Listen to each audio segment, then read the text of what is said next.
Good morning students. हम हमारे विषय हिंदी में शब्द विचार को कर रहे थे। अब तक हमने उसके व्युत्पत्ति रचना के आधार पर शब्द के भेद के बारे में जानकारी प्राप्त की थी। आज हम उत्पत्ति के आधार पर शब्द देखेंगे।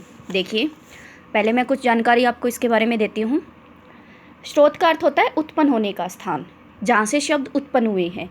हिंदी भाषा में शब्दों के स्रोत अथवा उत्पत्ति का माध्यम अनेक भाषाएं रही हैं, जैसे संस्कृत, उर्दू, अरबी, फारसी, पुर्तगाली, अंग्रेजी, चीनी, तुर्की आदि।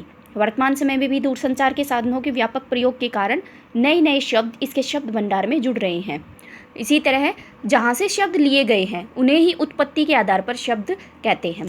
इनके 5 मुख्य भेद हैं। पहले 4 भेद होते थे, एक और नया जोड़ दिया गया, संकर शब्द।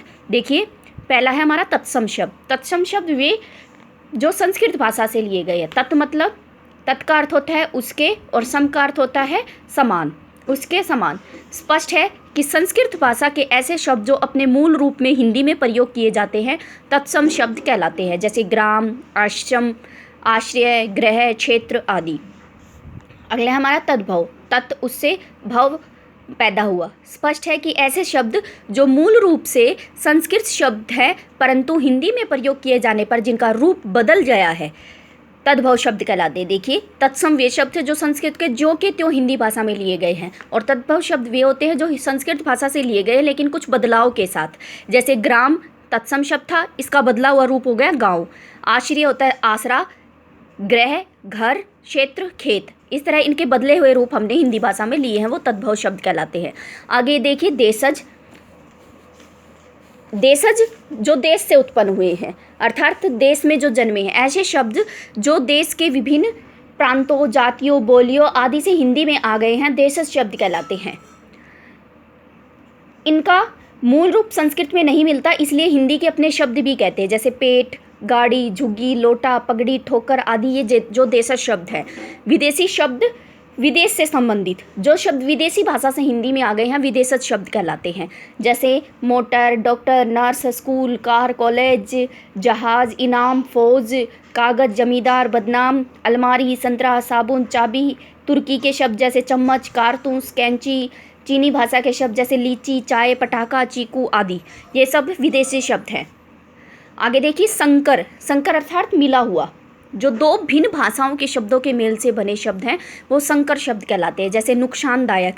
अब नुकसान शब्द फारसी का है और दायक शब्द हिंदी का है। इन दोनों भाषाओं के शब्दों को मिलाकर एक नया शब्द बना दिया गया, नुकसानदायक। ऐसे ही वर्षगांठ। वर्ष संस्कृत भाषा का शब्द है और गांठ हिंदी भाषा का है। इस तरह वर्षगांठ। रेलगाड़ी। रेल अंग्रेजी भाषा का शब्द और गाड़ी हिंदी का है, तो रेलगाड़ी। अब देखिए, रेलगाड़ी शब्द से मैं आपको एक विशेष जानकारी देती हूँ। हम कई बार जब स्टेशन पे खड़े होते हैं तो हम बोलते हैं रेल आ गई। ये हमारा उच्चारण गलत होता है, क्योंकि रेल का जो हिंदी अर्थ होता है वो पटरी होता है, तो इट मीन्स हम कह रहे हैं कि पटरी आ गई, ऐसा थोड़ी ना होता है। हाँ, जब भी हमें बोलना होता है वो शब्द होता है रेलगाड़ी आ गई। अगर गाड़ी हम इसके साथ नहीं लगाएंगे, केवल रेल बोलेंगे, तो ये हमारा उच्चारण गलत होगा। रेलगाड़ी इसके साथ, अर्थात जो पटरी पर जो गाड़ी चलती है वो रेलगाड़ी कहलाती है। आपको इसकी जानकारी मिल गई होगी। आगे देखिए, प्रयोग के आधार पर शब्द के 2 भेद होते हैं, विकारी शब्द, अविकारी शब्द। विकारी अर्थात जिसमें बदलाव, अविकारी जिसमें बदलाव न हो। वाक्य में प्रयोग किए जाने पर लिंग, वचन, कारक आदि के कारण जिन शब्दों में विकार आ जाता है उन्हें विकारी शब्द कहते हैं। ये 4 प्रकार के होते हैं, जैसे संज्ञा, सर्वनाम, विशेषण, क्रिया। अविकारी शब्द लिंग, वचन, कारक आदि की दृष्टि से जिन शब्दों में विकार अर्थात परिवर्तन नहीं आता उन्हें अविकारी शब्द कहते हैं। ये 5 प्रकार के होते हैं, क्रिया विशेषण, संबंध बोधक, समुच्चय बोधक, विस्मयादि बोधक और निपात। देखिए, थोड़ा सा मैं इसको आपको उदाहरण के द्वारा समझाती हूँ। जैसे संज्ञा शब्द में है, किसी लड़की के लिए कोई वाक्य अगर हम बनाए, वह जा रही है।